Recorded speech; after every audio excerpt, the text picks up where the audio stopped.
Hey guys, welcome to back my another mini blog. তো রোজ দুপুরে আমি একটু ঘুমাই, যদি আমার ওই দিন কাজ না থাকে তো। কারণ বাঙালি মানেই হলো ভাত ঘুম, ভাত খাওয়ার পর সকলেরই তো একটু চোখ লেগে যায়। তো ঘুম থেকে উঠে আমি একটু বারান্দায় গেলাম। তো আজকের ওয়েদারটা আমার দারুণ দারুণ দারুণ লাগলো। পুরো শরতের সেই আকাশ, সেই মিষ্টি রোদ, যেন একটা এতদিন বাদে ওয়ান্ডারফুল ইভিনিং দেখতে পেলাম।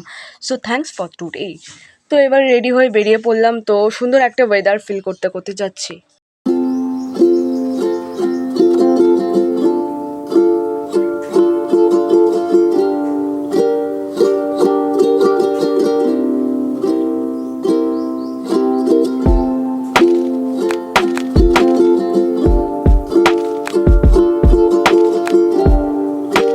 তো রোজ বিকেলে কিছু না কিছু খেতে মন চাওয়া আমি তো চলে গেলাম ফাইনালি চপের দোকানে। তো চপ কিনে আন্টির বাড়িতে যাচ্ছি।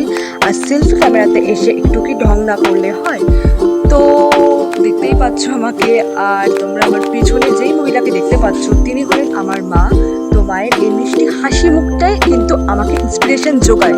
সত্যি মা আছে বলেই কিন্তু আমি এতটা এগিয়ে যেতে পেরেছি।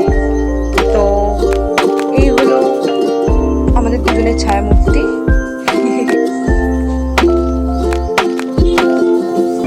আর এই হলো আমার ভালোবাসা, ভালো লাগার বিজয়গড়, যেখানে ছোট থেকে বড় হয়ে ওঠা অনেক গল্প, অনেক কাহিনী, অনেক স্মৃতির সাথে জড়িয়ে আছে।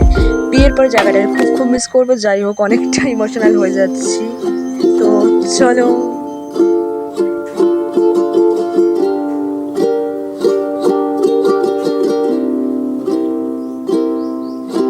তো চলে গেছিলাম নিউ পাঞ্জাব কালেকশনে, যেটা একদম যাদবপুরের বিজয়গড়ে রয়েছে। তো চলো দেখা যাক। তো ঢুকে পড়লাম।